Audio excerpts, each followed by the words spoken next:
Hey les bambang, j'espère que vous allez bien, en tout cas moi ça va nickel. On se retrouve aujourd'hui pour une nouvelle vidéo sur le 27 février, c'est-à-dire samedi, où je vous ai fait un medley entre la Ligue 1, la Serie A et la Liga. Je vous avais déjà fait les deux vidéos sur la Première Ligue et sur la Bundesliga. Voilà, avant de commencer mes pronostics, n'hésitez pas, un petit pouce, un petit commentaire et surtout abonnez-vous, on est de plus en plus nombreux. Également, je voudrais vous donner un petit conseil sur vos pronostics.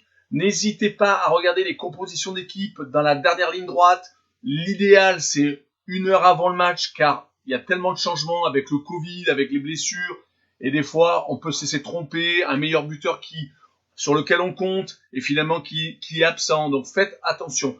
C'est vrai que je fais des vidéos 2-3 jours avant. Les cotes à ce moment-là sont beaucoup plus intéressantes des fois, voire moins intéressantes. Vraiment, essayez de trouver le juste milieu. Ce n'est pas évident, je l'avoue. En tout cas, on est parti. Voyons les matchs que je vous propose. 2 en France pour la 27e journée. Bordeaux contre Metz, Dijon contre le Paris Saint-Germain. En Espagne, la 25e journée, Séville qui accueille Barcelone. Gros choc en perspective. L'Italie, la Spezia contre Parme. Bologne contre le Lazio de Rome. Et le Hellas Vérone contre la Juventus. J'ai omis volontairement 3 matchs espagnols qui sont de moindre importance. Je vous mets mes pronostics en description. Vous avez juste à vous y reporter et vous verrez à peu près ce que j'ai pronostiqué. Commençons par le championnat de France et Bordeaux 11e qui reçoit Metz 6e. Les Bordelais à domicile, c'est 5 victoires, 4 nuls, 4 défaites. Vraiment moyen vu l'effectif que Bordeaux a cette année avec des têtes de gondole qui sont Koscielny et Ben Arfa. C'est assez moyen. Concernant les Messins, par contre, c'est le même bilan, 5 victoires, 4 nuls, 4 défaites, mais pour une équipe qui a l'habitude de faire l'ascenseur et qui lutte souvent pour la relégation, c'est vraiment pas mal. Je pense que Antonetti les motive énormément dans le vestiaire. On connaît un peu ses phrases et ses motivations.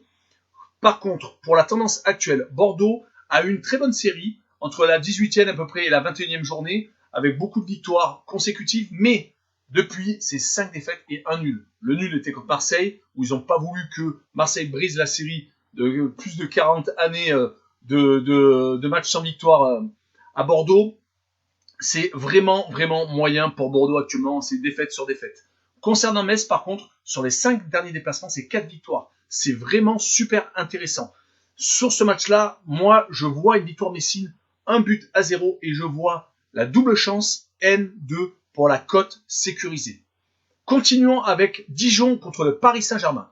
Dijon est dernier, malheureusement pour eux, et Paris est 3e. Ce qui n'était pas arrivé à Paris depuis très longtemps d'être dans cette position-là au début mars. Ça, je pense qu'il faut remonter au début de l'ère Qatari. Par contre, pour ce qui est du bilan à domicile, Dijon, c'est 0 victoire. Donc, ils n'ont toujours pas gagné. Ils ont par contre 6 nuls et 7 défaites. Par contre, ce qui est quand même incroyable, c'est qu'ils n'ont marqué que 4 buts à domicile. Vraiment, vraiment ridicule. Et ils n'en prennent pas tant que ça. Ils ont pris que 14 buts. Voilà, ça c'est à prendre en compte. Du côté de Paris, 7 victoires, 2 nuls, 3 défaites. Un bilan bon pour une équipe, par exemple, on va dire comme Marseille. Hein, je fais une comparaison avec une équipe du championnat qui est à la base dans les hauteurs. Mais Paris, à la base, c'était quasiment du 10 déplacements, 8 ou 9 victoires. Là, c'est que 7 victoires, 23 buts marqués tout de même, et que 9 encaissés, donc ils prennent quand même moins d'un but par match à l'extérieur. Pour la tendance actuelle, Dijon, c'est 7 défaites consécutives.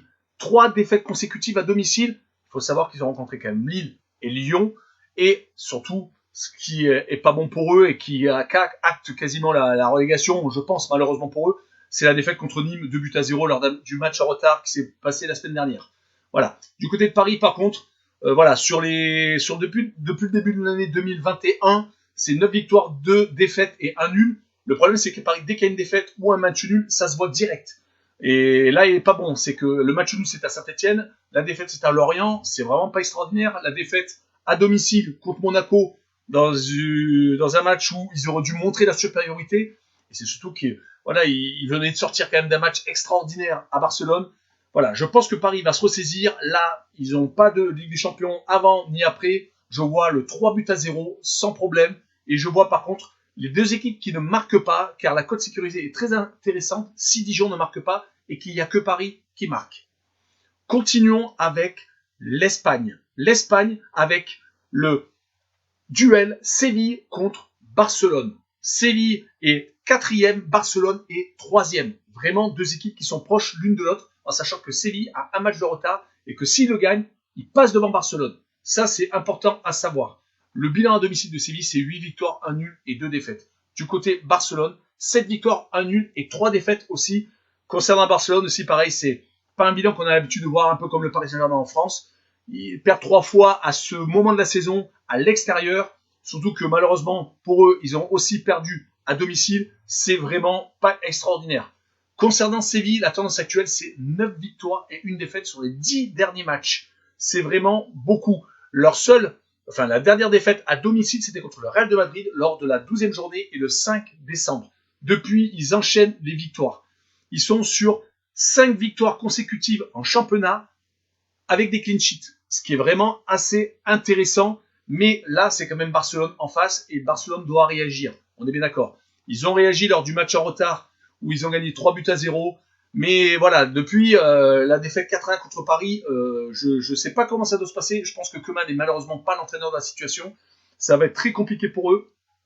Ils se sont en plus inclinés en Coupe du Roi à Séville, 2-0, et il n'y avait pas eu grand-chose à dire.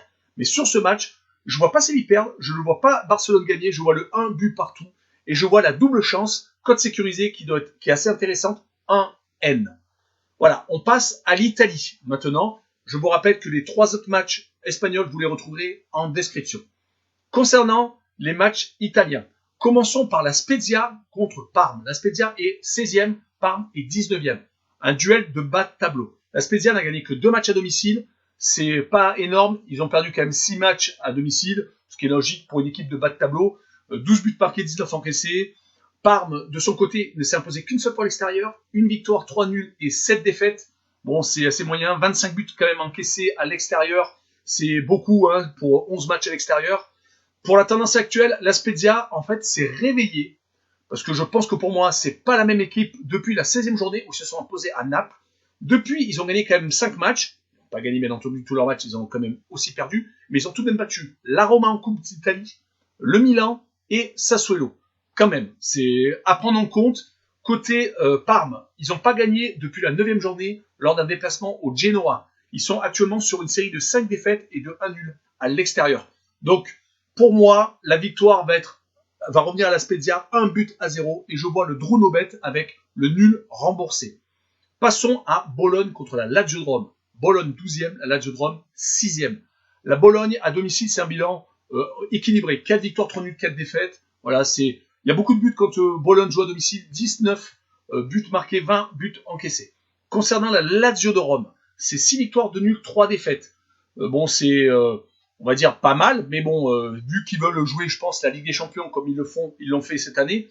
Donc voilà, 20 buts marqués à l'extérieur, 16 buts encaissés, c'est pas mal. Donc ça veut dire aussi qu'il y a des buts quand la Lazio se déplace. Sur la tendance actuelle pour Bologne, c'est l'équipe qui a tendance à faire beaucoup de matchs nuls. Ils ont une série de 5 matchs nuls consécutifs entre la 12e et la 16e journée. Maintenant, là, actuellement, les 2 derniers matchs sont soldés également par 2 matchs nuls. Au milieu, ils ont eu une série, 2 victoires, 3 défaites. Bon, c'est une série logique, on va dire. Donc, c'est une équipe qui est très, très embêtante à jouer. Concernant la Lazio de Rome, c'est sur les 8 derniers matchs, 7 victoires et 1 défaite. Donc, c'est une équipe qui gagne beaucoup actuellement, qui, certes, a pris un peu une tôle contre le Bayern de Munich. Mais bon, est-ce que c'est la seule équipe qui va prendre ce type de tôle contre le Bayern de Munich? Je ne pense pas. Mais la seule défaite sur la série de 8 matchs que je viens de vous dire, c'était contre l'Inter de Milan. Quand même, et c'était là-bas. Donc voilà, moi je pense que sur ce match-là, victoire de la Lazio, 2-1, et je vois les 2 équipes marquées. Finissons avec le dernier match de Serie A, c'est le Hellas Vérone contre la Juventus de Turin, 9e contre le 3e. Le Hellas Vérone, à domicile, c'est pas mal, 6 victoires, 2 nuls, 3 défaites, faut le dire, que 11 buts encaissés. Concernant la Juventus du Turin, par contre, c'est là où le bas blesse.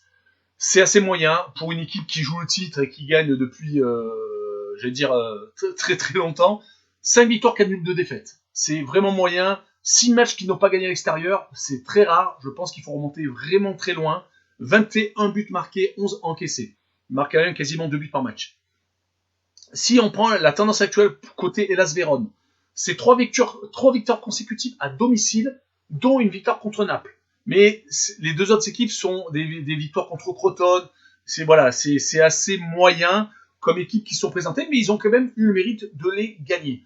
Mais c'est l'équipe qui marche par série. Elle a tendance à faire, par exemple, 3 matchs d'affilée à domicile gagnés. Après, elle va perdre 2 ou 3 matchs d'affilée à domicile. Après, elle va regagner encore 2 ou 3 matchs à domicile. Pareil pour l'extérieur. Elle va gagner 3 matchs à l'extérieur d'affilée. Après, elle va perdre 3 matchs d'affilée à l'extérieur. C'est vraiment assez spécial. C'est une équipe de milieu de tableau. C'est une équipe qui est vraiment, vraiment embêtante à jouer. Concernant la Juventus, par contre, elle est en difficulté en Ligue des Champions. Elle a perdu 2-1 à Porto. Elle n'est pas sûre de se qualifier au match retour. Bon, faisons confiance à Ronaldo. En championnat, pareil, elle est larguée par rapport à l'Inter de Milan. Elle a 8 points de retard. C'est une équipe qui est capable donc aussi de faire des séries énormissimes. Hein. C'est quand même la Juventus. Mais là, actuellement, elle a besoin de se rassurer. Je vois une victoire de la Juve. 2-0 à l'extérieur. Et je vois, pour moi, la cote safe.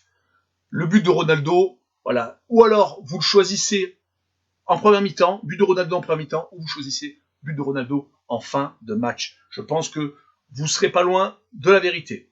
Voilà, on en a fini avec ma vidéo. Merci de l'avoir regardé. On se retrouve très prochainement pour la vidéo du 28 février, où je vous ferai également une sélection de tous les matchs que je sens qui sont très intéressants. Et je mettrai également les matchs que je trouve beaucoup moins intéressants en description. Ça sera beaucoup plus lisible. Voilà, ciao les bam bang!